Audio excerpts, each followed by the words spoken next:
Hoy tenemos la fortuna de tener a nuestro primer invitado en esta serie de entrevistas que estaremos haciendo a lo largo de este año con motivo de la inauguración de esta relación con la Universidad Nacional Autónoma de México y con el Instituto de Investigaciones Jurídicas. Tenemos sin duda un invitado de honor, y lo digo realmente, sinceramente, de corazón, porque he seguido su trayectoria política, he tenido el placer de conocer eh, al doctor Francisco José Paoli Bolio desde hace varios años, aunque él tenga poco recuerdo de mí, pero yo recuerdo haber conocido a través de su hija María. Y es un placer. El doctor Francisco José Paoli Bolio es catedrático de la UNAM, es un investigador del Instituto de Investigaciones Jurídicas y pues ha sido un baluarte de la democracia en México. Bienvenido, doctor. Gracias, muchas gracias. Bueno, quisiera empezar esta conversación con un poco poniendo en perspectiva su lucha por la transformación de México. Usted empezó como organizador social, si conozco bien su trayectoria, en una etapa donde era mucho más difícil disentir en el país, en México. ¿Podría darnos un poco de perspectiva de su trayectoria, primero como luchador social y después como académico? Sí, cómo no, con mucho gusto. Gracias por la entrevista y por referirse a estas cuestiones del origen. Cuando yo era estudiante de Derecho, yo nací en Yucatán, pero a los 14 años mis padres se trasladaron a vivir a la Ciudad de México y en mi carrera como abogado empezó en la Ciudad de México, en donde quedé muy vinculado con un grupo eh, muy seguidor de la doctrina social cristiana. Este grupo se dedicaba a impulsar la organización y los trabajos de gente humilde, de trabajadores del campo y de la ciudad, obreros, campesinos y gremios profesionales, artesanos. Eh, Impartíamos cursos y organizamos con un grupo de jóvenes fundamentalmente, cursos de capacitación sindical, ejidal para la parte campesina, universitaria, eh, pero fue un grupo que no tuvo un gran éxito. Eh, el Estado mexicano era un Estado muy autoritario, en donde todo era la voluntad del presidente de la República, que se reproducía a escala en los gobernadores de los estados y en los principales puestos de decisión política, y el que no estaba dentro de esa perspectiva, que realmente tenía poco de ideológica. Hay un gran politólogo que murió hace poco, que es Giovanni Sartori, que dice que hay dos tipos de autoritarismo que pueden llegar hasta el totalitarismo. Uno que es ideológico, y entonces ahí inscribía a la Unión Soviética, y otro que es pragmático, y ahí inscribía al régimen del Partido Revolucionario Institucional, al PRI, que gobernó durante 7 décadas ininterrumpidamente. Pero lo que no quita que cada presidente fue haciendo su gobierno con sus propias formas, con su propio estilo, con sus principales acentos, intereses o reformas que consideraba importantes de hacerse. El que define esto muy bien fue un extraordinario politólogo, historiador, abogado también de origen, experto en economía rural, y después un gran descriptor del régimen presidencialista mexicano que se llamó don Daniel Cosío Villegas, fundador de varias instituciones fundamentales, entre los fundadores del Colegio de México, que vienen de la Casa de España, de los refugiados españoles, el Fondo de Cultura Económica, y él escribió 2 libros, bueno, escribió muchos, pero 2 que son muy importantes en relación con lo que estamos platicando. Uno que se llama El estilo personal de gobernar, en donde va describiendo con mucho tino y mucha gracia y una gran capacidad de explicación y de descripción de cómo habían sido los distintos regímenes, considerando por sexenios cómo iban variando las cosas. Y lo que había no era una continuidad ideológica, sino había una identificación de un periodo con el nombre de la persona que tenía la presidencia de la República, ¿no? El alemanismo, antes el cardenismo, que se confrontaban. Los dos eran partes del régimen de la revolución, como se llamó durante un tiempo, pero aquello que otro politólogo, historiador americano, se me va ahorita el nombre, llamó la familia revolucionaria, era algo que existió hasta un cierto momento. Después hubo varias familias. Pero cada, a pesar de esas transiciones, ¿no? Y esos cambios y el estilo personal que cada transición traía, existía también un tipo de estructura que permanecía, Sí. ¿no? Y me imagino que encontrar espacios todavía en aquella época, ¿no? Cuando usted empieza con las juventudes cristianas, era complejo.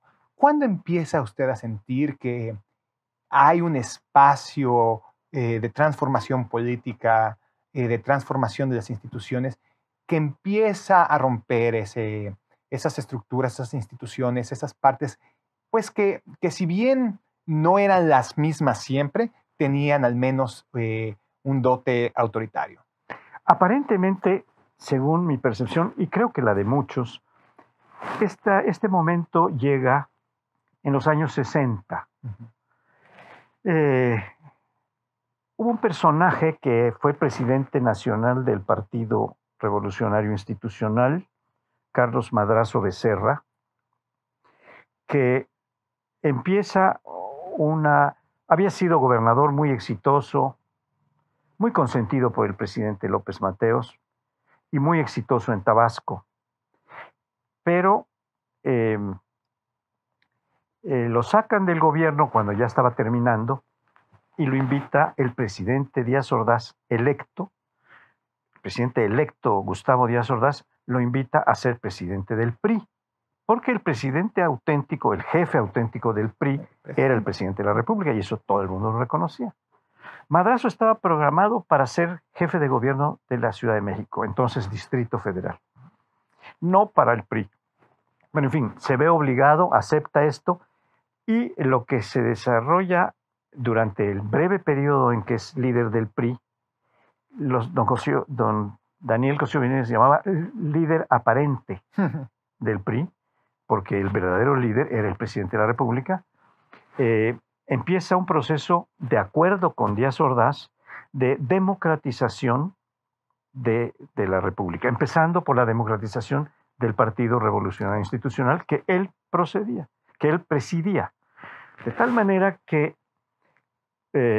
después de 11 meses de celebración de una especie de elecciones primarias, para hablar en lenguaje más captable para los estadounidenses, y de que se había enfrentado a muchos caciquismos en diversas regiones del país, había realizado ya un número amplio de elecciones municipales donde se ponía en marcha el plan de democratización, es detenido por el propio presidente Díaz Ordaz y por muchos gobernadores, entre ellos muy marcadamente el de Sinaloa, que dice Madrazo está destruyendo al sistema político mexicano y hay que ponerle un alto a sus reformas. Vamos a la destrucción de esto.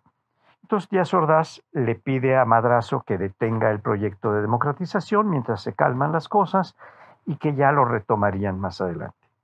Madrazo no está dispuesto a esto y presenta su renuncia, primero verbalmente ante el presidente Díaz Ordaz, al PRI, porque era el que lo había nombrado, claro, y ante él renuncia. Pero como era formal la cosa, la presenta ante el Consejo Político Nacional del PRI, y ahí se la aceptan.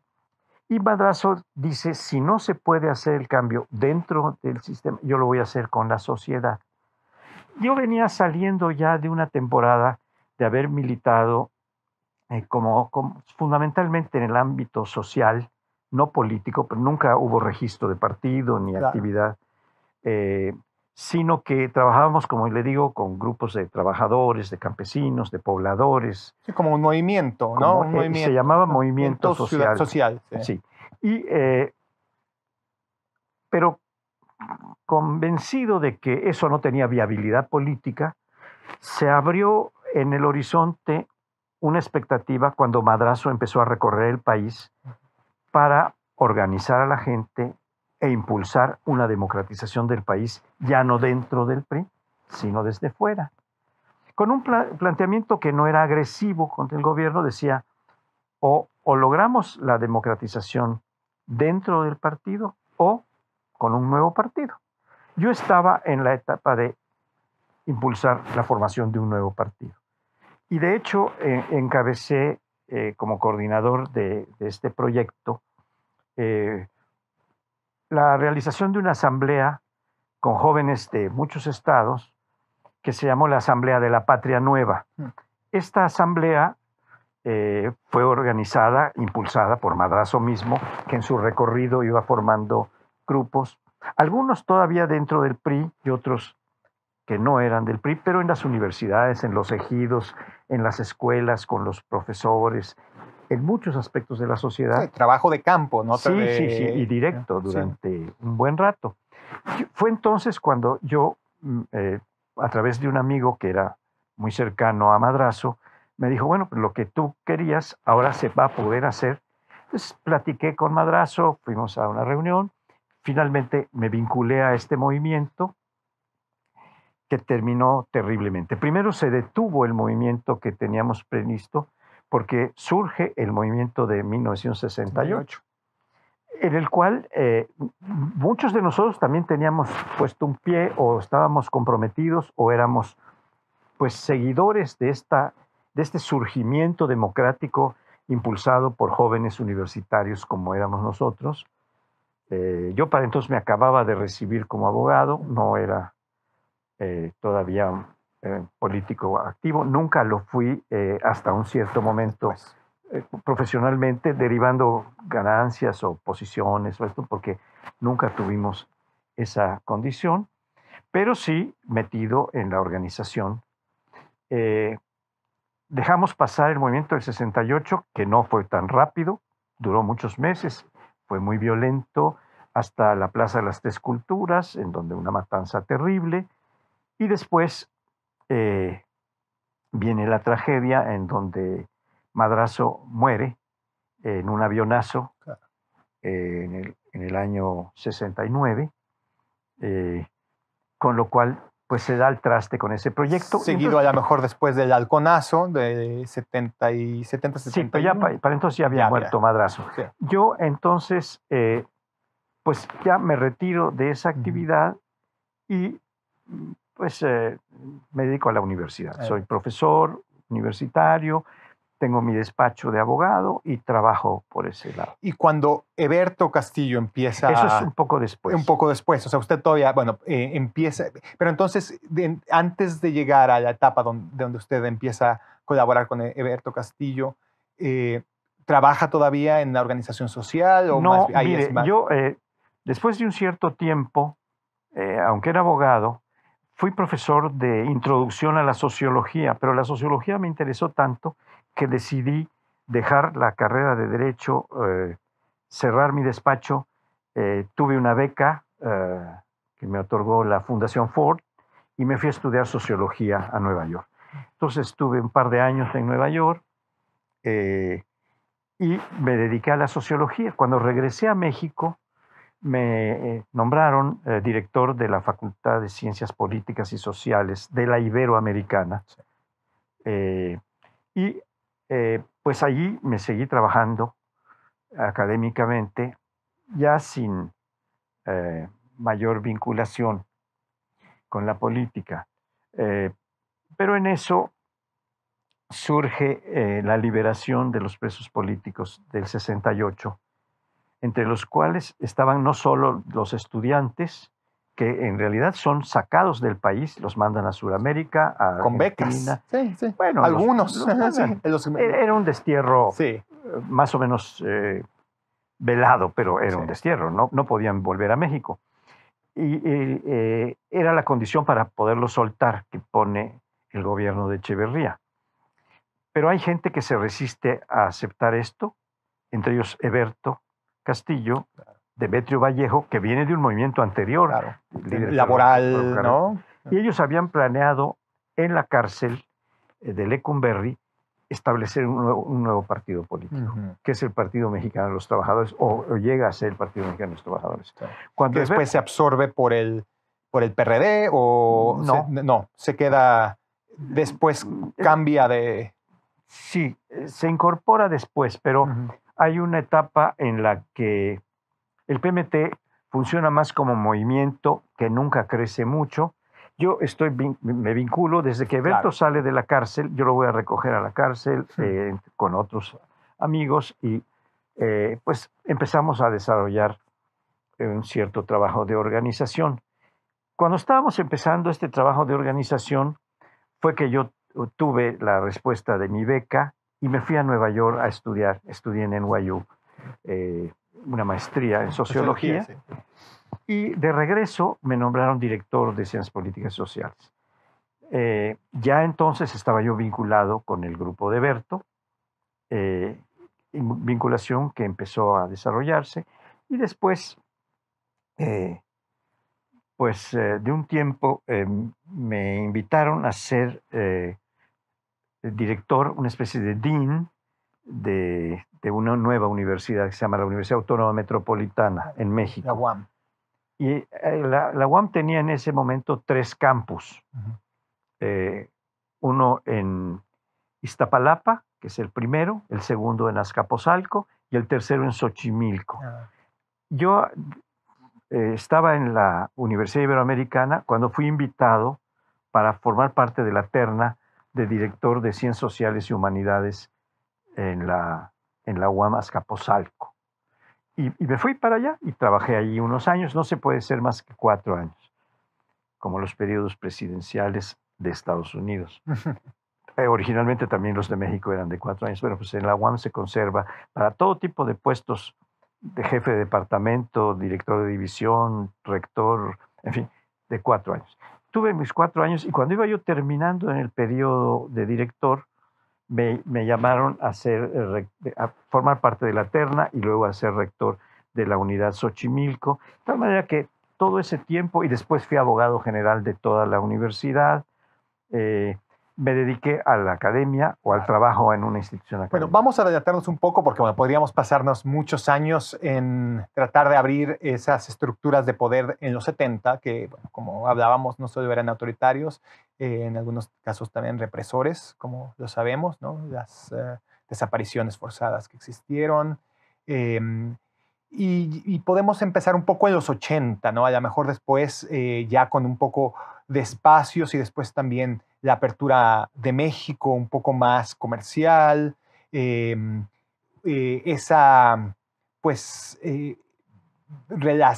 movimiento social que también se transforma en la candidatura de Cárdenas, ¿no? De Cárdenas.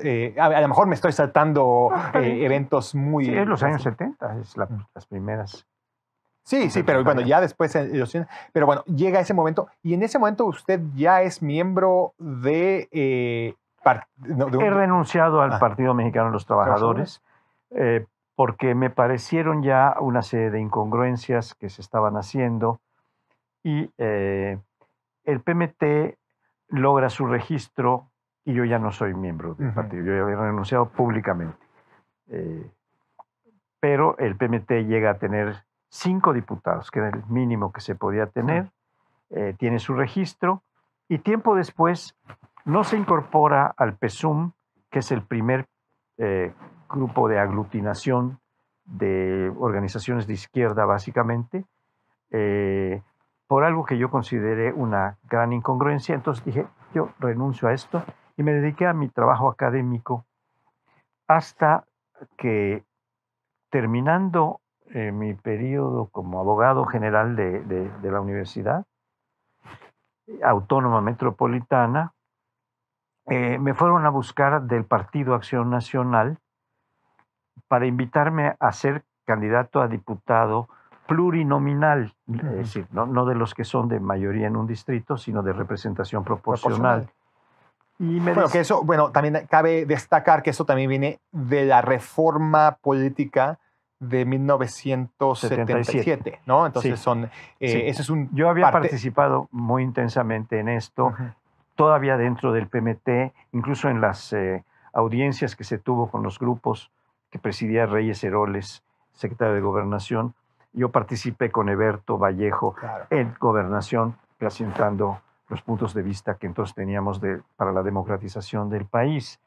Pero es ese momento, ¿no? Esa apertura política de la reforma política del 77 que da lugar a su participación ya más formal, en cierta forma. Un poco después, porque yo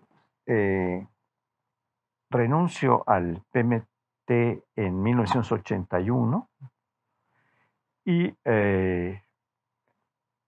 me paso 10 años trabajando para la UAM exclusivamente, escribiendo, investigando, pero fui rector de una de sus unidades, de la unidad Xochimilco, fui abogado general y al terminar ese periodo fue cuando el PAN me fue a invitar. Un enviado del Comité Ejecutivo Nacional me dijo, hemos tomado la decisión de invitar gente de la sociedad, sobre todo de universidades y de empresas, para que nos ayude en el trabajo legislativo. No tiene que afiliarse al PAN, pero lo pondremos en un lugar muy alto de la lista. Me pusieron en el segundo lugar y entonces fui diputado, por primera vez diputado federal en la bancada del PAN, sin ser miembro del PAN. Le llamaban entonces a eso externos, candidatos externos. Y esta es la primera... tarea política formal que hago. Ajá, y la primera tarea política formal en 1900... es 91. Es 91, ¿no? 91-94. 91-94. Y bueno, es una etapa trascendente para México también, ¿no? Porque hay mucha expectativa, ¿no? Sobre los frutos que está dando a lo mejor la reforma política, a lo mejor algún compromiso, algún acuerdo, una transacción que se hizo entre los grupos de izquierda y el Partido Revolucionario con una elección bastante disputada, ¿no? O al menos controversial, ¿no? Por decirlo, pero mucha gente tendrá... La del 88. La del 88, sí. Entonces empieza...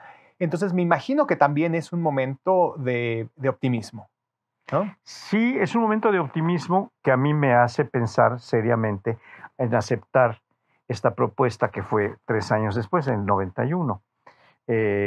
Las elecciones las había ganado en 87 Cuauhtémoc Cárdenas como jefe de gobierno de la Ciudad de México, que era por primera vez puesta para ser decidida por los electores, no nombrada por el presidente, como era formalmente lo que se hacía. No solo era de hecho, sino que estaba el presidente de la República, nombraba al que llamaban regente de la Ciudad de México, y ahora fue electo el jefe de gobierno, Cárdenas.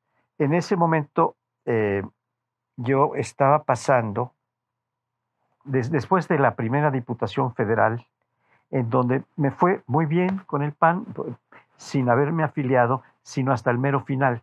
Cuando iba terminando el periodo como diputado, me vinieron a proponer que yo fuera candidato a diputado en la Asamblea del Distrito Federal, en la Asamblea Legislativa del Distrito Federal, que era como un congreso, pero todavía no se llamaba congreso. Ahora ya se llama congreso con la última reforma. Pero ya teníamos facultades para legislar.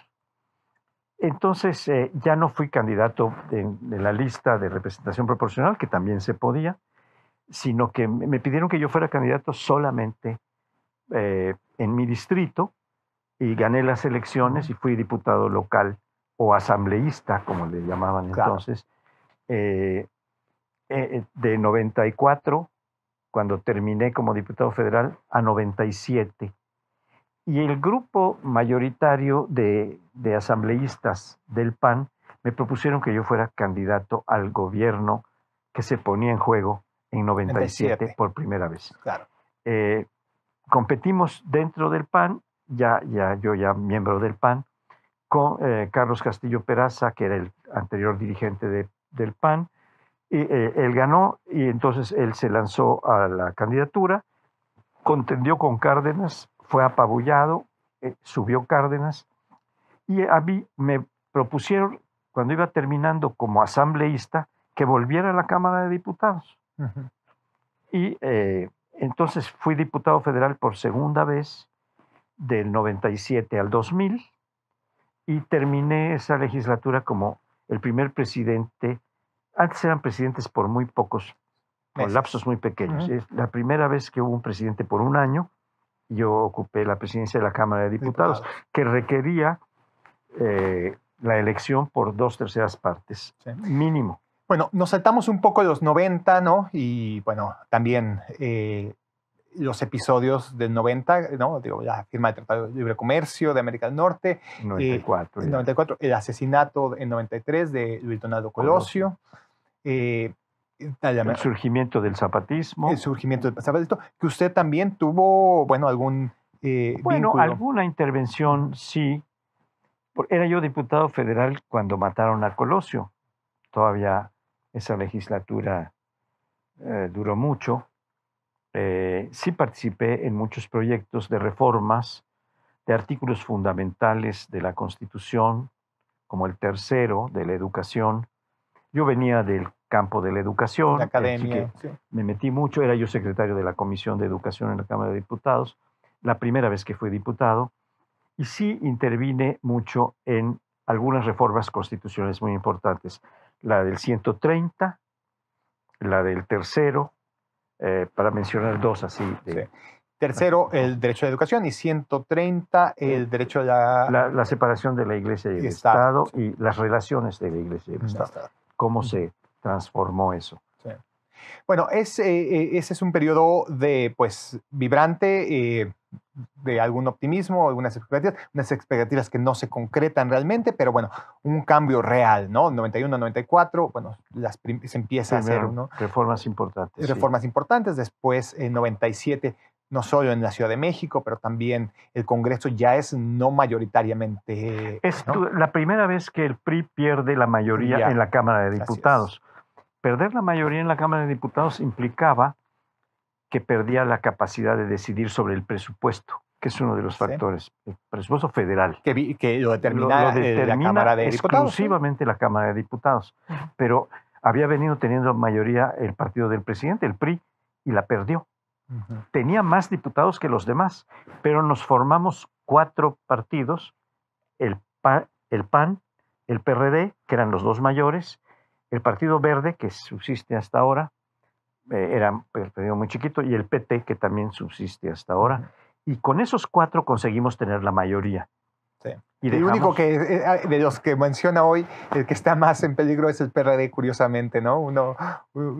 Pues sí, pero el PAN también está bastante debilitado. Y ahorita me gustaría llegar un poco a más la actualidad, pero llega un episodio fundamental en la vida democrática en México, la elección del presidente Fox, y con ello, bueno, yo soy de esa generación, ¿no? Yo nací en 1979 y mi primer voto, la primera vez que pude votar, ¿no? Es esa elección, ¿no? Para presidente. 2000. La elección de 2000, y a pesar de, bueno, del carácter del presidente Fox, bueno, había mucho entusiasmo entre la juventud de que, bueno, esto al menos empezaba a formalizar. Y no dura mucho, ¿no? No dura mucho, y me imagino que también hay para alguien como usted, con esa trayectoria de lucha, también ha de haber sido un movimiento de algunas expectativas no convalidadas. Sí, yo creo que se despertó una enorme expectativa social de cambios, porque no solo prometió sacar al PRI de los pinos, sino cambiar de régimen, hacer una serie de transformaciones que podían ser benéficas para el conjunto de la población, en educación, en salud, que pronto se vio que no eran importantes. La verdad es que independientemente de esa expectativa tan grande que se hizo en la sociedad mexicana, por la cual Fox ganó con una proporción de votos impensada Sí. Decenas de años atrás, porque sacó 2,5 millones de votos más que el candidato del PRI, que era Francisco Labastida. Con lo cual, bueno, tenía lo que se llamó el bono democrático, es decir, podía hacer muchas cosas por esta gran victoria, que no llegó más allá del 43% de la votación, pero tenía una fuerza muy importante.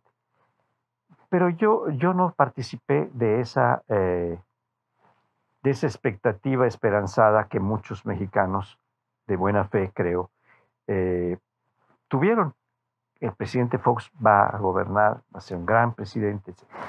Yo realmente lo había conocido como gobernador de Guanajuato, cuando yo era diputado federal, y varias veces tuve ocasión de ver y no tenía ninguna simpatía, ninguna, por el presidente Fox. De hecho, él había estado también en la Cámara, pero no, sí, no al había mismo estado tiempo en una legislatura anterior a la mía, pero en la que yo fue intervenido, porque antes no había reelección de diputados, claro. Apenas va a empezar la reelección de diputados. Yo dejé de ser diputado federal, pasé a ser diputado local y luego volví a ser diputado federal. Sí, en esa intermedia. En esa última parte, Fox fue electo presidente. Yo fui diputado federal de 97 a 2000. Y cuando terminaba yo como presidente de la Cámara de Diputados, que es el presidente del Congreso, ¿sí? Cuando el Congreso se reúne, el que preside es el presidente de la Cámara de Diputados. No el presidente del Senado, ¿no? Sí. No con el presidente del Senado. Sí, no, ustedes no es presidente del Congreso nunca. Puede llegar a ser presidente de la permanente, claro. El senador, pero no del Congreso. Cuando el Congreso se reúne, que es muy pocas veces y en sesiones solemnes, cuando el presidente rinde su informe y en otras, el que preside por constitución y por ley es el presidente de la Cámara de Diputados. Bueno, cuando yo iba terminando como presidente de la Cámara de Diputados, yo decidí no tener nada que ver, no vincularme ni buscar por ningún lado participar en el gobierno de Vicente Fox, a diferencia de muchos otros que estaban esperanzados. Yo tenía mala opinión de Vicente Fox. Sí. Porque lo había visto actuar, de cerca. Sí, ya como gobernante, no como candidato nada más, que hablaba de las víboras prietas, que era muy popular porque pues impugnaba, era muy simpático, era una especie de Jorge Negrete de la política, charro mexicano, del Bajío, en fin. Pues, esa fue la figura que muchos mexicanos confiaron podía ser un gran presidente. No era mi caso. Sin embargo, me tengo que tragar mis palabras o mis convicciones porque llega un momento, después de 2 años del gobierno de Vicente Fox, yo estaba ya en el Instituto de Investigaciones Jurídicas trabajando, terminando de ser escribiendo, ¿no? Escribiendo, analizando. También empecé a participar en un programa de televisión en el que ya cumplió más de 20 años, que se llama Primer Plano, en donde hacemos análisis social y político fundamentalmente cada semana. Que bueno, fue uno de los grandes primeros programas, ¿no? de análisis político serio. Y debo decir que con una gran apertura, porque el Canal 11, que es del Politécnico, es del Estado, y no se hubiera podido cortar, y no lo ha hecho ninguno de los gobiernos, ni el del PRI con el que empezó. El programa empezó en 1999, el 4 de octubre, que es mi santo, por eso me acuerdo, empezó el programa de Primer Plano, el 4 de octubre de 1999. Así que el 4 de octubre del año pasado cumplimos 20 años ininterrumpidos cada semana hacer un programa. Esto es importante, ha habido muy buenos analistas, todos ellos académicos en general, que se mantiene y que para mí ha sido un gran estímulo porque puedo decir muy libremente, y a eso también hay que decirlo como se dice en las críticas, realmente hasta ahora el Canal 11 ha sido muy respetuoso con nuestras... No nos dice ni qué debemos decir, ni qué no podemos decir. Nosotros decidimos todo lo que se trata en el programa. Lo decidimos antes de sentarnos a la mesa, cuando nos están colocando el micrófono. Ahí decidimos los temas que se van a tocar y quién empieza cada tema. Sí. Y es un apunte importante en esta fecha y a lo mejor Vaya, que es importante. no, porque bueno, también ha habido controversias recientes sobre el tema, pero aprecio mucho esa aclaración y yo creo que los que escucharán esta entrevista también. Pero usted dice que se tiene que tragar sus palabras. Porque me invitan a ser subsecretario de Gobernación. Sí, así es, de Desarrollo Político. Sí, que era digamos, la subsecretaría más académica que tiene Gobernación, que se dedicaba a la promoción de la cultura política, de la cultura democrática, cívica, a proteger una serie de acciones de la relación entre el poder y la sociedad civil, las organizaciones de la sociedad civil. Entonces eso me resultó atractivo y eso me lo propuso no el presidente Fox, sino el secretario de Gobernación, que había sido conmigo diputado, con el que yo sí tenía muy buena relación, el licenciado Krill. Santiago Krill. Entonces, acepto, ya habiendo transcurrido 2 años de gobierno del presidente, y la invitación me la formula Krill, que se la lleva al presidente, porque los subsecretarios también son nombrados por el presidente. Pero pues, el secretario que tiene cierta fuerza lleva y propone a sus subsecretarios y el presidente la firma. Yo soy convocado a coordinar una mesa de reforma del Estado, que se desarrolla en una negociación con muy diversos sectores de la sociedad, empresarial, campesino, obrero, profesional, de universitarios, de analistas, que van formando mesas por tema, las reformas en lo social, en lo económico, en lo político, en lo cultural, y vamos llegando a algunos consensos. Cuando yo le presento al presidente Fox, porque me lo pide Santiago Krill, yo había preparado esto, pero pensé que él lo iba, me dice, no, el presidente quiere que tú se los presentes. Yo no era el autor de esto. Había coordinado una serie de mesas y una general que teníamos en donde participaban todos los partidos, las organizaciones sociales más importantes, sindicales, empresariales, etcétera, y habíamos llegado a algunos acuerdos para hacer reformas importantes. La más importante con la que creí que íbamos a salir adelante fue la reforma de los derechos humanos. Ya habíamos llegado a un consenso para cambiar nada menos que el artículo primero de la Constitución. Yo pensaba que eso iba a ser, a pesar de que Fox no había aceptado que se hicieran muchas reformas, porque decía, eso es demasiado, no lo entiendo.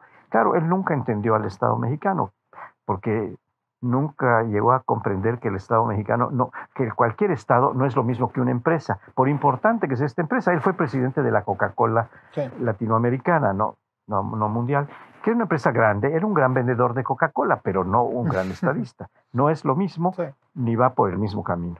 Pero en fin, este vendedor de Coca-Cola me dijo, no, Francisco, esto que estás planteando, no lo estoy planteando yo solo. Presidente, se dice que no hay proyecto político, no hay orientación de su gobierno hacia dónde quiere ir.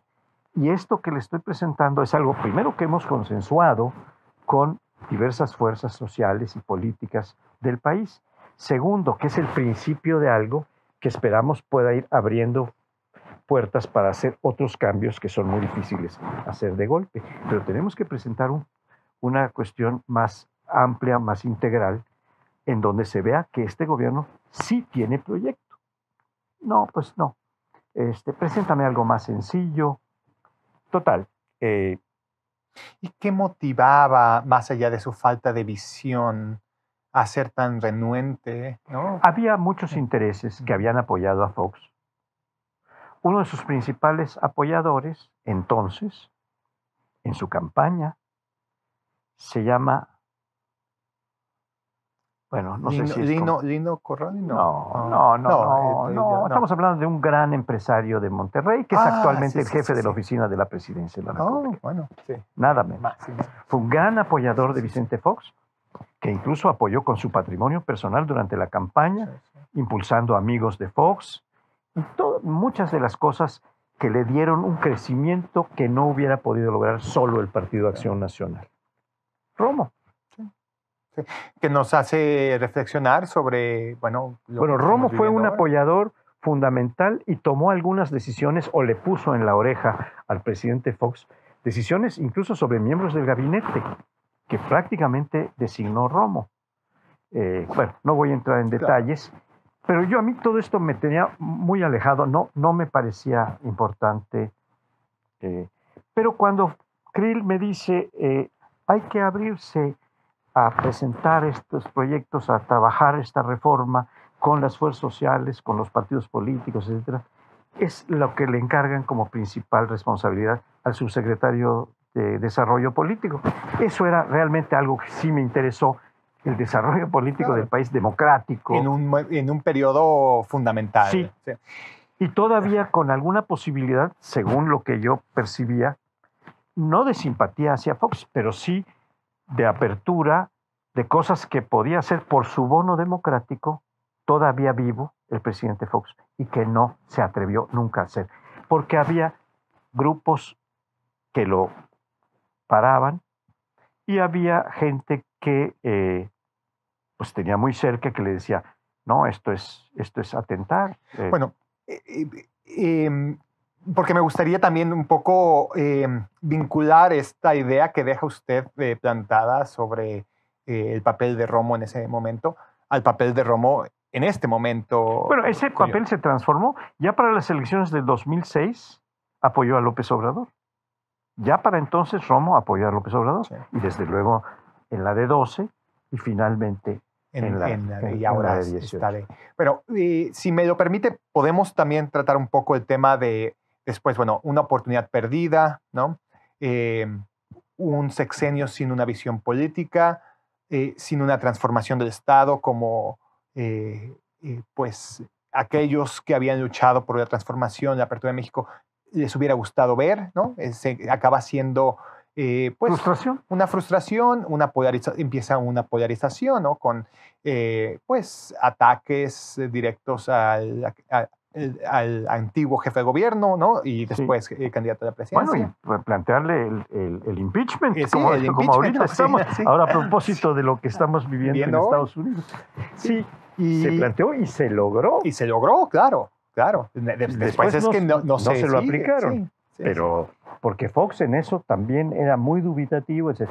Primero, él impulsó totalmente, porque por detrás tenía grupos muy fuertes de interés que decían, a este hombre no lo podemos dejar avanzar, de seguir avanzando y tomar la presidencia de la República, como finalmente.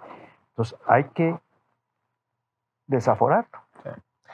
Y bueno, gana en otra elección un poco debatida, ¿no? Felipe Calderón.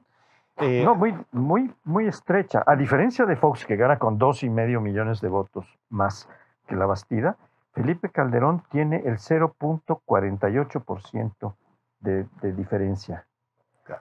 Y hay muchos elementos como para decir que el conjunto de las irregularidades, entre ellas la intervención de Fox para pedir a los empresarios que compraran propaganda y que hicieran propaganda, claro, lo que está totalmente prohibido en la ley. Sí. No, y la información que se manejaba desde la presidencia hacia las agencias de mercadotecnia o de eso era política, más que suficiente para declarar nulas esas elecciones. Que es lo que yo hubiera querido que se hiciera. Pero no ocurre. En el último año de gobierno de Fox, yo todavía era subsecretario de Gobernación, pero sentí que yo no tenía nada que hacer en ese régimen. Y entonces Krill se va a buscar la candidatura presidencial del PAN y yo decido irme a la universidad, de regreso a mi trabajo universitario, a donde estoy desde entonces. Y fui al instituto. Sí. Entonces, bueno, regresé al instituto. Regresa al instituto, sí. Y es un periodo, bueno, donde empieza un poco la nueva tragedia del Estado mexicano, ¿no? Y lo digo un poco con pues con el corazón en la mano, ¿no? Porque algunos de los jóvenes que teníamos esa pues, esperanza, ¿no? De que al menos la transformación o el cambio político, el cambio de partido traería un nuevo México, desata pues, un presidente con una falta de legitimidad, a lo mejor, por unas elecciones que son, pues, digamos... Por lo menos había muchas irregularidades. Exactamente, ¿no? Al menos así. Y bueno, empieza, pues, en vez de un proyecto político de reconciliación, dadas las condiciones que él percibe, que aquel presidente, en ese entonces presidente, percibe una guerra, decide mandar, empezando por Aguililla, Michoacán, ¿no? El ejército mexicano, ¿no? Que lleva pues, a unas consecuencias terribles y posiblemente la peor de ellas es el resurgimiento del Partido Revolucionario Institucional en su origen antidemocrático o posiblemente corrupto o posiblemente... Y parcialmente democratizado también. Se habían logrado avances democráticos que había aceptado e incluso algunos que había promovido él. Porque el PRI tenía una ventaja. Ser pragmático no es un error siempre. Claro. Y había cosas que o aceptamos este cambio o se nos va a imponer de una manera terrible. Entonces van haciendo aperturas. Desde Reyes Heroles en 77, luego van haciendo otras en diversos campos, las relaciones con la iglesia para atenuar ese tipo de confrontaciones y otras, ¿no? El péndulo también famoso. El péndulo otra vez. Sí, sí. Regresando. Y esto es lo que pues me tocó vivir en esos años. Pero una vez que terminó el periodo de Fox, en el que yo 3 años estuve en la Subsecretaría de Desarrollo Político en Gobernación, cuando nombraron a Carlos Abascal secretario de Gobernación, venía de la Secretaría de Trabajo. Mi primer acuerdo con él fue: te ruego, Carlos, que me sustituyas. Yo no tengo nada que hacer aquí. No, quédate, ya nos queda un año, vamos a trabajar. No. Yo me regreso a mi trabajo académico. Sí, un poco regresé a mi plaza del instituto, donde estoy hasta ahora. Para contextualizar este comentario, era bien sabido, ¿no? Incluso en el momento que fue elegido, que el señor Carlos Abascal tenía una ideología de ultraderecha o derecha, o venía... Ya tuvo, ¿no? Pero ya estaba muy amortiguado. Sí, ya no era... Mire, en cuanto el muro de Berlín cae, en cuanto la Unión Soviética se precipita, el anticomunismo había perdido mucha de su razón de ser, casi toda. La derecha después se ha reencaminado y hoy en día ha vuelto a florecer enormemente en muchos países desarrollados de Europa, en Estados Unidos, en fin. Y en América Latina está cada día avanzando más.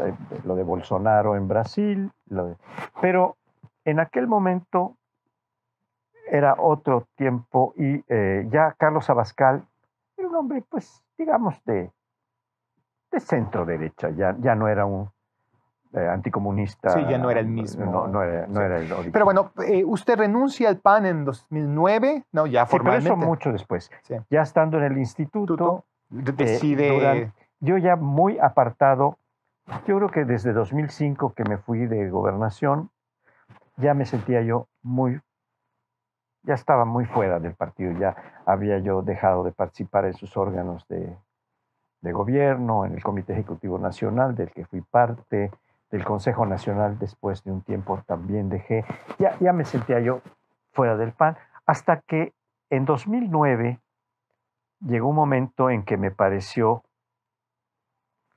inaceptable lo que se estaba haciendo en el gobierno de Calderón, específicamente, y también mi pertenencia al Partido Acción Nacional. Entonces, en 2009 decidí renunciar al PAN, y esto está documentado en un libro que escribí sobre el PAN, que está publicado mucho más recientemente. Me tardé como 5 años, porque dije, no es cosa de escribir algo tan en caliente, claro, con todo el disgusto o frustración que tenía yo durante el gobierno de Calderón, que renuncié. y nunca participé en nada del gobierno de Calderón, en nada absolutamente. Yo consideraba que era un gobierno que tenía más pues, capacidad, ¿no? Y un defecto de origen. Y un defecto de origen, sí. Por lo menos estaba muy en duda Claro. su legitimidad, no la legalidad. El Tribunal Electoral lo consagró como presidente, pero pues yo me dediqué a mi trabajo académico como investigador. Pero lleguemos un poco rápidamente, ¿no? Pasemos por pues la también desafortunada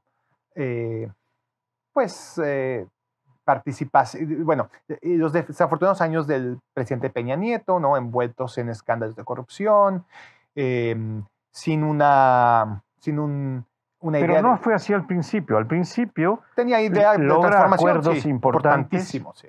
que el PAN no había logrado, Claro. porque no había querido buscarlos ni el gobierno de Fox ni el gobierno de Calderón. Claro. Pero muy claramente, además, el gobierno de Fox, que sí tenía la fuerza y el apoyo moral, digamos, para hacerlo, por el bono democrático, ya no lo tenía Calderón. Entonces había cambios que, aunque hubiera querido, no sé si lo quería o no, Calderón no hubiera podido lograr porque no tenía la suficiente fuerza para hacer, políticamente hablando, ¿no? Yo para entonces estaba totalmente dedicado a la cuestión académica. Entonces decidí escribir este libro sobre el PAN, que se llama El PAN, Análisis Histórico y Testimonial, porque cuento algunas cosas que me tocó vivir y ya había renunciado años antes cuando se publica el libro. El libro se publicó hacia 2013, algo así, 12 o 13. Tratando de hacer un balance, no solo una crítica, sino las cosas que habían hecho bien los panistas, claro, las que a mi juicio no eran tan bien hechas, en fin. Bueno, pero si podemos llegar un poco entonces ya a este momento político que tenemos, que es tan importante, y bueno, reflexionar, bueno, este momento político en su contexto, en el contexto que no ocurre nada más de, pues, del sexenio previo, tiene estos varios años y bueno, la apertura democrática que si bien nunca fue perfecta, se hizo, ¿no? Una transformación truncada en algunas partes, acuerdos políticos de reformas importantes, sí, educativa, de energética, de hacendaria. Claro, más allá de sí, lo que... 6 grandes reformas que se plantearon, que muchas se fueron angostando. Claro. Se pusieron en términos bastante aceptables, en algunas de ellas, en la Constitución, pero cuando bajaban a la ley se iban haciendo más pequeñas. Estas son las reformas que negocia Enrique Peña Nieto. Que negocia Peña Nieto, sí. Con el Pacto por México, donde están el PAN, el PRD, es energía, es transformación política, educación, medios de información, de transparencia. Y la laboral, me imagino. ¿La laboral también se negocia ahí? No, es un poco anterior. Esa la había logrado en alguna medida Carlos Abascal al final. Y yo creo que en parte como premio a esto, que ya estaba muy avanzada la reforma laboral, lo hacen secretario de Gobernación. Y luego ya muere Abascal. Vamos a, nada más porque ya no tenemos demasiado tiempo y bueno, podríamos aquí pasarnos toda la tarde, ¿no? Esto ha sido de verdad un placer, ¿no? De poder vivir la historia política de México con alguien que la vivió o que la sigue viviendo en algunos momentos. Pero ya como analista. Ahora como analista, sí, pero en algunos momentos como, ¿no? Desde la, ¿no? Desde, pues, si no desde la trinchera, desde los, ¿no? Como torero, ¿no? Pero podríamos reflexionar un poco en la medida de lo posible, porque, bueno, lo comentábamos hace unos minutos, es muy temprano para hacer pues una determinación o un balance, pero al menos qué está pasando, ¿no? Con la transformación, la vida democrática de México y sobre todo tratemos de también vincular esa reflexión hacia el papel del derecho, ¿no? En México, ¿no? El papel del derecho en México que si bien sirve como una base para poder negociar algunos acuerdos, es tan maleable, ¿no? Que parece ser que el derecho cambia conforme al régimen o cambia más de lo que uno esperaría en algunos tipos o la visión más positivista del derecho. Entonces, si podemos hacer una reflexión sobre esta transformación y pues dándole un toque final sobre su opinión sobre el derecho en México. Mire, esto que usted plantea es todavía un poco prematuro, por lo menos para que yo me sienta capaz de hacer alguna especie de conclusión sobre el gobierno actual. Ha transcurrido apenas un año de gobierno, de 6 que van a ser, por lo menos 5 porque será más corto, porque terminará en septiembre. Y se han logrado algunas cosas, se han planteado bien algunas cosas, en mi juicio, en mi criterio, algunas no tan bien y unas mal. Hay grandes debates, en algunos de los cuales, ahora le doy ejemplos con mucho gusto. Bueno, el gobierno ha echado marcha atrás, en otros ha persistido en su decisión a pesar de una enorme crítica. Y en términos generales, hay dos perspectivas que me gustaría dibujar rápidamente. Una muy negativa en cuanto a la inviabilidad, la demagogia, la superficialidad, la poca información técnica sobre los cambios que se llevan al derecho o que se actúan en la práctica al margen o por debajo, por arriba o tangencialmente en relación con el derecho, pero que se actúan. Y hay otras que son la opinión pública, el apoyo que el presidente tiene. Ese es indudable, ¿no? Cada vez que se ha hecho una encuesta seria y el conjunto de encuestas que hace una empresa como esta que se llama, se me va ahorita el nombre, ¿Mitofsky? No. Hay una que hace que toma todas las encuestas que se han hecho y las agrega. Se me va el nombre, pero hay una entidad que hace este tipo de cosas. Pues ha seguido subiendo y en términos promedio el presidente llegó con una aceptación del 50 y tantos o 60% y ahora tiene el 70%. Es decir, puede no haber tenido toda la aceptación para algunos cambios, pueden estar rechazados algunos miembros de su gabinete, algunos de los cuales ya salieron, como la secretaria, en fin, la que estaba en Semarnat, en fin. Pero él sigue teniendo un apoyo generalizado muy amplio. No, su perspicacia política. Su bono popular, democrático, si se quiere, porque él ganó las elecciones con un margen amplísimo. Es su bono, pero para su crédito yo también creo que es un conocimiento de México, porque la resistencia, la resiliencia de estar cada fin de semana, ¿no? En comunidades con muy humildes, en comunidades con... No, y todos los días, de lunes a viernes,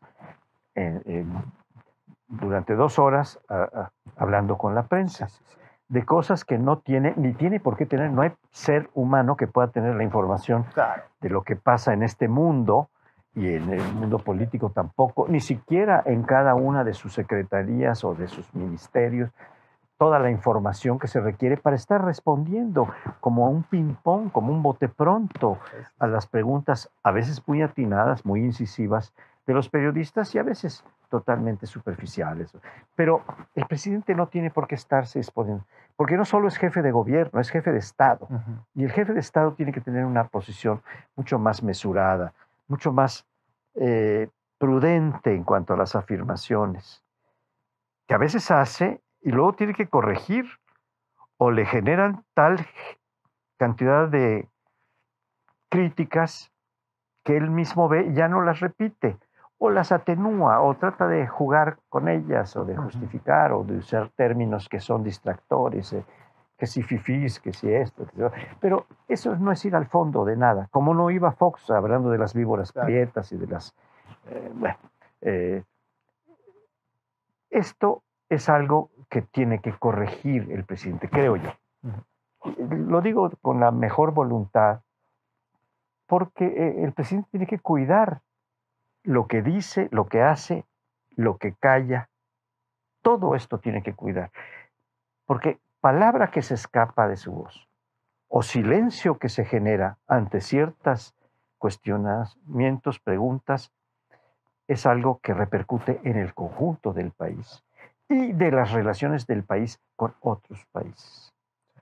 Bueno, Con Estados Unidos, con América Latina, en fin. Sí, eso me ayuda perfectamente a hacer un pivot, como decimos acá, hacia precisamente esta situación, ¿no?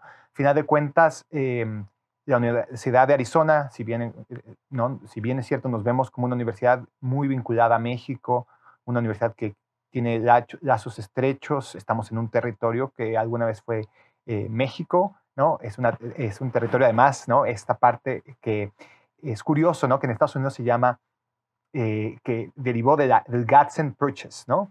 En México siempre digo, es la toma de la mesilla. De compraventa hubo muy poco, ¿no? Hubo una compraventa forzada, ¿no? Si existe. Entonces hay una comunidad hispana muy fuerte. Muy fuerte. Y muy asentada y arraigada. Sí, sí, sí, no, generaciones que, pues en muchos casos no cruzó la frontera los cruzó a ellos, ¿no? Entonces, a lo mejor podríamos terminar en una reflexión también sobre, pues, los mexicanos en el extranjero, ¿no? Y la relación con Estados Unidos, ¿no? Son dos cuestiones. Hay una parte de los mexicanos en el extranjero que me imagino que usted también participó políticamente en empoderarlos con voto, ¿no?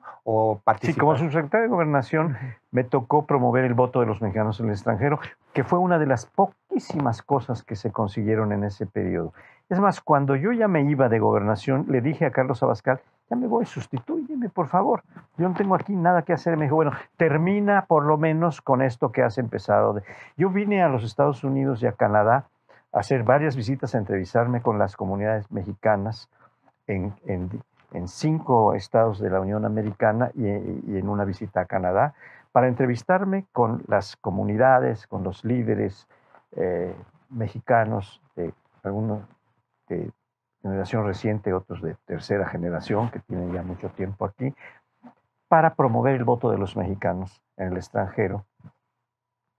Y finalmente yo ya me iba, pero cuando me iba de Gobernación, el Senado mexicano, pero con la parte del PRI, tomó el asunto y lo sacó desde el Senado, rebajándolo y cambiándolo mucho, dejándolo en una serie de planteamientos que a mí me parecen pues muy reducidos y que han provocado muy poca votación hasta ahora. Es posible que en las próximas elecciones pues vaya creciendo un poco más la participación de los mexicanos en el exterior, y especialmente en Estados Unidos, que es donde está la mayor parte de los mexicanos que puede votar en las elecciones mexicanas desde el extranjero. Estuve también participando muy intensamente para que este voto pudiera ser electrónico, porque eso hubiera facilitado mucho, cosa que no se ha logrado, y ahora va a empezarse a experimentar cada vez más. Bueno, este es el punto en que nos encontramos ahora, porque yo debo decirle que estoy terminando un año sabático, un periodo sabático de un año que duró todo el año pasado y termina este mes de enero. Ya en febrero me incorporo plenamente a mis actividades de investigación y docencia en el Instituto y en la Facultad de Derecho de la UNAM, donde estoy hace ya mucho tiempo, y vine a trabajar durante este periodo en la frontera de México con Estados Unidos, en la actual frontera. Bueno, no hay otra. El primer semestre estuve yendo a universidades americanas, estadounidenses, a Texas, en Austin, donde hay unos archivos formidables de la relación México-Estados Unidos, porque yo empiezo a trabajar esto para hacer un ensayo muy largo sobre esta relación, que a lo mejor es algo que voy a ir a seguir trabajando en estos años, porque es la relación fundamental de México.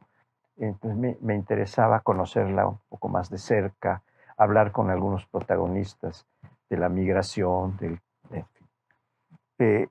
desde el punto de vista académico, fundamentalmente, el segundo trimestre del año pasado lo pasé en San Diego, en un centro US-Mexican Relations. De USD y Sí. UCSD. Así De está. UCSD. Y el segundo semestre yendo al Colegio de la Frontera Norte, que está en Tijuana, en su sede de Tijuana, Claro. que es la más grande y la más importante.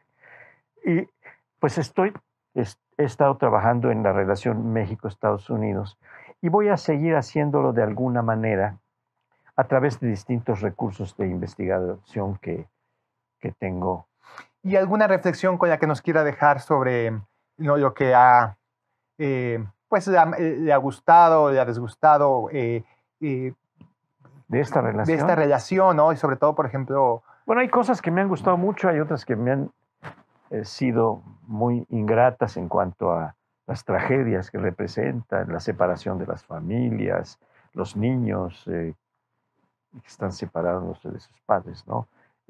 Cosas de este tipo. Terrible trato, el congestionamiento de migrantes que vienen de Centroamérica y se han tenido que detener en México porque ya no pueden pasar, o no pueden pasar tan fácilmente las fronteras como lo podían hacer de Estados Unidos, que están sufriendo pues privaciones y en albergues que están totalmente saturados en México. Ayer veía yo en la prensa que se estaban otorgando 4,000 plazas de trabajo a los centroamericanos que, por el gobierno actual de México, del presidente López Obrador. Y bueno, toda esta situación pues tiene aspectos muy ingratos y algunos dramáticos, ¿verdad? Por otro lado, vi algunas alternativas que pueden ser pues el planteamiento de un horizonte mucho más iluminado o positivo.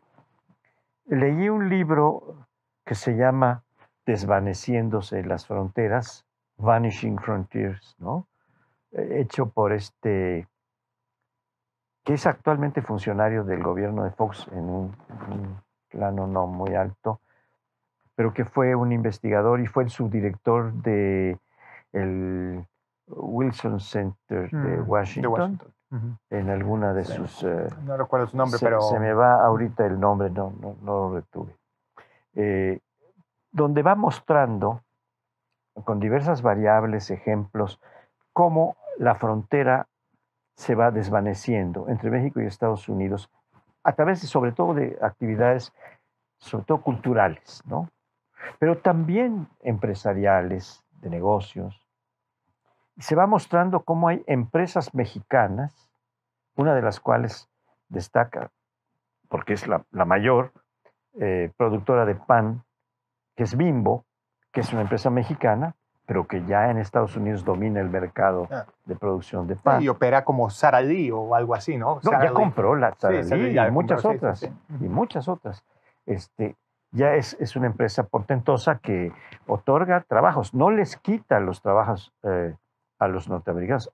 Ha creado trabajos para muchos norteamericanos, pues, hablamos de 20,000 o no sé cuántos, pero para una empresa es más que suficiente, es más que importante, ¿no?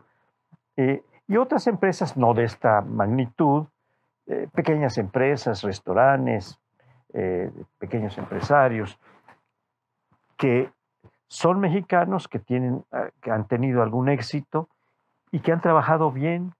Algunos tienen doble nacionalidad, mexicano, cosa que ya se puede hace tiempo. Claro. Por otra reforma constitucional, sí, ¿no? Que en la que yo participé, por cierto, sí.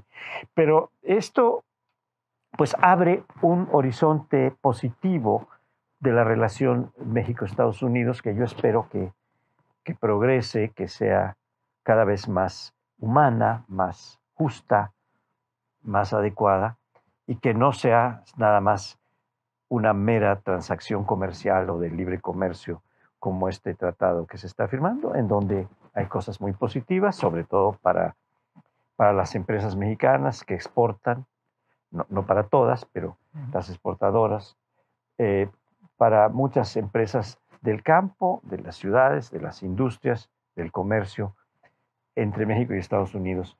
que entiendo en términos de balance. No son todas positivas las reformas que se hicieron al Tratado de América de Libre Comercio de América del Norte, al Telecán. Aun cuando se perdieron cosas, se ganó todavía permanecer en un tratado que en el balance va a ser benéfico para los tres países, diría yo, pero para México en particular. Ahora, podría ser más, ¿no? O sea, se podría haber sido mejor. Pero bueno, es entendible que esto hubiera cambiado. Una vez que esto está definido, ahora que Canadá apruebe, porque es el falta de aprobar el TEMEC, el Tratado México, Estados Unidos, Canadá. México, Canadá. Eso es. Una vez que esto ocurra, y una vez que ocurra la elección de los Estados Unidos, que es en noviembre de este año, pues dependiendo mucho de si el presidente Trump es reelecto o no, para que algunas cosas puedan cambiar en términos positivos o se mantengan en la situación difícil y de tensión que ahora están. A pesar de que entre los dos gobiernos hay una aparente buena relación, hay cosas que son inaceptables. Y que el gobierno de México tiene que aceptar porque no tiene capacidad para romper, ni tiene fuerza para hacerlo. Y es una relación totalmente asimétrica. Entonces, no es que pueda hacer A o B, es que no tiene más remedio que ir paliando esto. Y ha tomado algunas tácticas interesantes. Esta reciente visita que ha hecho el canciller Marcelo Ebrard, que aparentemente ha sido el agente más activo y más relevante en esta administración que tiene un año, apenas un año, en diversas actividades, en el pacto con los Estados Unidos, evitando que se subieran los aranceles a 35%, lo que iban a dar al traste con muchas industrias y empresas mexicanas, y ahora está haciendo un pacto con los gobiernos centroamericanos para crear empleos en la misma Centroamérica, a las que México está aportando 130 millones de dólares. Que por lo pronto, pero es un plan más a largo plazo, invitando a los gobiernos de Canadá y Estados Unidos, si quieren realmente frenar esta masiva migración que está habiendo de gente desesperada, huyendo de la violencia, pero sobre todo del hambre, de la inseguridad. El cambio climático, ¿no? Sí. Bueno, y todas estas cosas en las que no se ha puesto, el gobierno de México no ha puesto ningún acento en el asunto del cambio climático. Es cierto. Entre otras cosas, porque yo creo que se confrontaría muy rápidamente con el gobierno de Trump. Trump dice que el cambio climático no tiene importancia, que eso no existe, que el calentamiento global, que es eso, en fin, no está en los acuerdos principales, ni el de Tokio, no hay una mención, ni el de París. De hecho, hay una y hay un regreso. Sí. Y gobiernos como el de Bolsonaro está atentando todavía más con la destrucción posible o con el principio de una destrucción muy amplia, pues de uno de los oasis de los pulmones, del medio ambiente. Pero bueno, para ya concluir, porque bueno, hemos estado aquí muy buen rato y como decía, ¿no? Podríamos seguir horas y horas, pero realmente me quedo con su reflexión sobre lo que acabará vinculando en una relación a México, eso es en una relación más fuerte, más estrecha, mejor, menos asimétrica, es las relaciones no solo políticas, económicas, pero culturales. Y con eso quería también terminar, porque la Universidad de Arizona está comprometida con esa relación y creo que este es un gran comienzo y no podríamos haber tenido un mejor partícipe en este primera sesión de nuestro seminario. Es un diplomado que nuestro diplomado, así es, de nuestro diplomado, del diplomado de la UNAM, en conjunción con la Universidad de Arizona. Y creo que espero que la gente que vea estas entrevistas y la gente que, bueno, tenga participación en nuestro diplomado, entienda mejor no solo México, pero el Estado de Derecho y la relación bilateral. Doctor, muchísimas gracias. Esta es su casa. Mucho gusto. Encantado.